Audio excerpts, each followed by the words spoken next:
If he'd been taught to fly when he was in the Royal Air Force, there's no question but the world would have lost an architect. He would have become a pilot.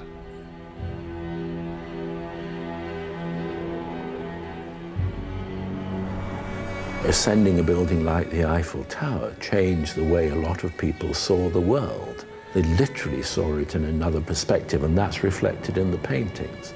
I think as an architect, if you're privileged to be able to enjoy that dimension of flight, to be able to see how awesome nature is and the forces of nature, to be able to fly vast distances at high speeds with no engine on solar power, and to be able to literally almost sniff out the rising air from the sinking air and to remain aloft. But it's also about challenges. And it's the poetic dimension. I mean, it's something I never tire of, never will.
There is something that is nothing short of awe-inspiring about the idea of a bridge marching forward through a landscape on a series of giant legs the scale of skyscrapers.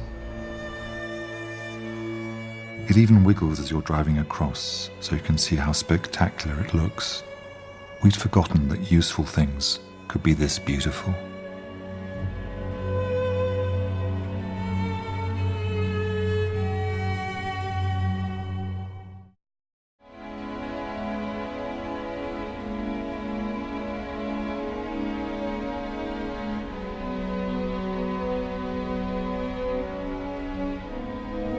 The essence of Norman's architecture is that design can make things work better.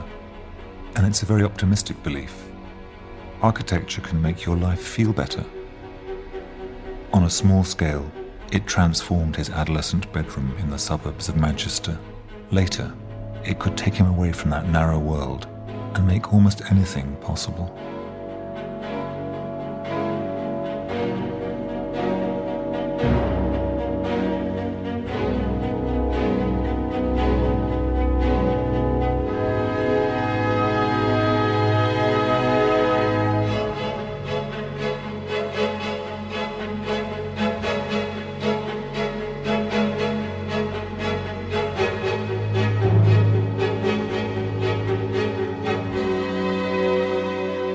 Architecture, I guess, for me is something that moves the spirit, that really works in terms of all the senses. In that sense, it's about the things that you can measure, that you can quantify, and if you like, the spiritual dimension, which is rooted in all of the senses and which you can't measure, but you know it's there, it moves you, it moves your spirits.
Architecture is also about power.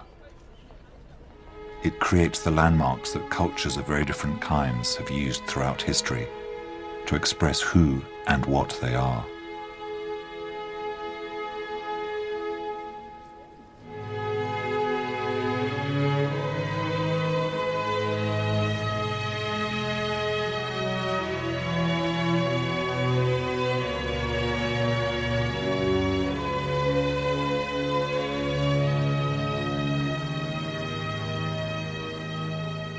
Whether it's, the Golden Gate or whether it's Sydney Harbour, the bridge becomes the symbol of the place, transcends the original function. And in that sense, I think that the way in which the Reichstag, for example, which was very much about creating the democratic forum for a reunified Germany, has become not only the symbol of the city, but it's become the symbol of the nation.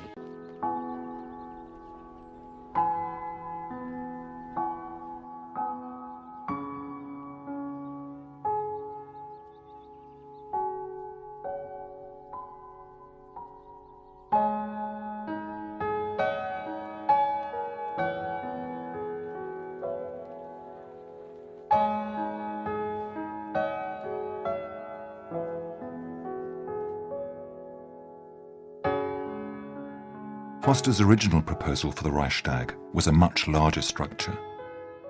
A giant roof soared right across the top of what was left of the original building, in a kind of exorcism of Germany's tortured past.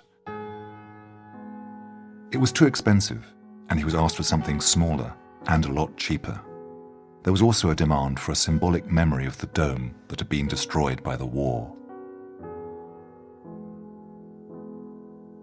I remember saying, there is no way I'm going to be a party to recreating a symbol that was of the emperor past, which was a symbol of authoritarian, the Kaiser would call the government as and when he felt it was necessary.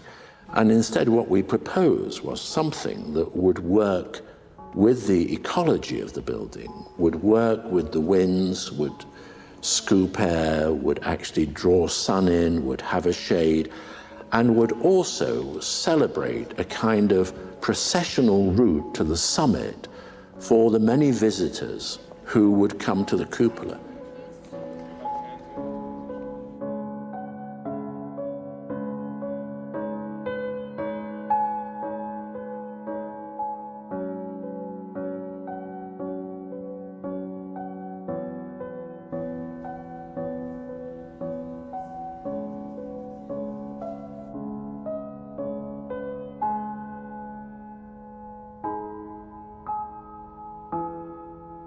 The question for Foster is, do you restore the damage? Do you take what's left of the old building and make it look new again? Or do you show what's happened to that building? Do you show its history? Do you keep the Russian soldiers' sometimes obscene messages written on the stone? In Foster's view, of course you do. This is part of German history. You can't just wipe these things out.